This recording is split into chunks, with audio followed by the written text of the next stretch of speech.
I'm Chef Brenden Darby. We're here at Love Apple Farms in Santa Cruz, California, home of the best tomatoes in the world. And today, I'm going to show you how to make a hearty tomato sauce at home. For our hearty tomato sauce, we're going to be using some oven roasted tomatoes. I've just peeled the skins off and roasted those in the oven for about 20 to 25 minutes. That way the juices evaporate a little bit and we get a nice concentrated flavor. I have some nice mozzarella, a little bit of prosciutto, a little balsamic glaze, which is a cool ingredient I like. You can find it in almost any store. White onion, a little garlic, and then a red wine infusion. It's just got a little bay leaves and peppercorns in it. I'm going to start by frying my prosciutto here in my pan. So I just want to make sure I get it nice and flat on the pan. That way we get a good brown color and even cooking of it. We want to get a little bit crispy, get a little caramelization going on. Brown is flavor when we're cooking. And while that cooks, I'm going to come over here and start to chop my herbs up a little bit. I've got some rosemary, a little marjoram, some thyme, and a little bit of basil in there as well. So we're just going to give those a nice rough chop. This is a hearty tomato sauce. You think like old-fashioned as well. So it doesn't have to be super fine. We like a little bit of a chunkier sauce for this. We're going to put those off to the side. And I'm going to slice my onion up a little bit. We can do nice little thin slices there. Add some texture to our sauce. Flip that over.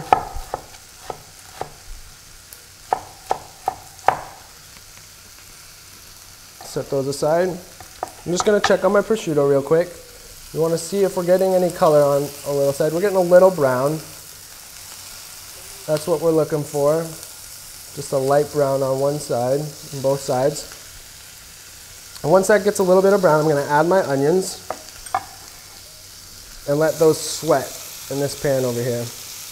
And while that's going on, I'm going to start chopping my tomatoes up. I'm just going to slice them down. You can see that the juices have almost turned caramelized. They're almost syrupy. It gives us a good concentrated flavor by roasting them in the oven. Evaporates a lot of water, especially when your tomatoes are super early in the season. Early tomatoes don't have as much sugar. Just give another little slice there. That's looking good. We're going to give our pan a little bit of a toss here. Starting to get some color on our onions. All right.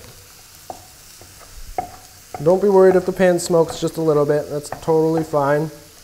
That's just your fats cooking your onions down. I am going to add just a little bit of olive oil to the pan because it could use just a little bit more fat in there to caramelize things up. That's looking good.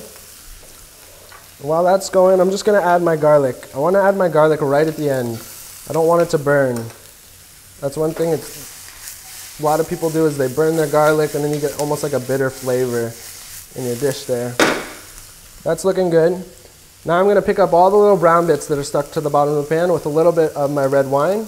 We're going to still pour a little in there. Let that deglaze. That looks good. Add our tomatoes.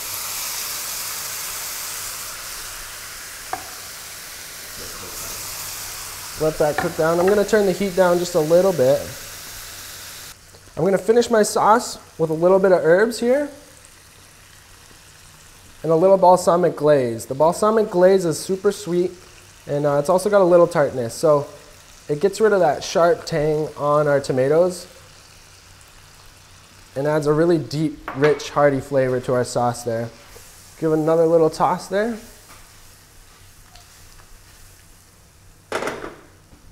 And there we have it. We got our pasta here. I have a fresh fettuccine pasta. I'm just going to throw that down. I'm just going to give it a little bit of a twist. We want to get it into a nice mound. That way it retains its heat and looks beautiful. And then we're going to top with a little bit of our hearty sauce. You want to make sure you get some prosciutto in there, some tomatoes, a couple of those onions, and all those herbs. And I'm just going to do a nice little pieces of mozzarella on top. Everything's going to be bite-sized. You don't want anything too big for someone's mouth. Thank you for joining me here at Love Apple Farms. To learn how to make the handmade fettuccine, check out BrendenDarby.com. Enjoy.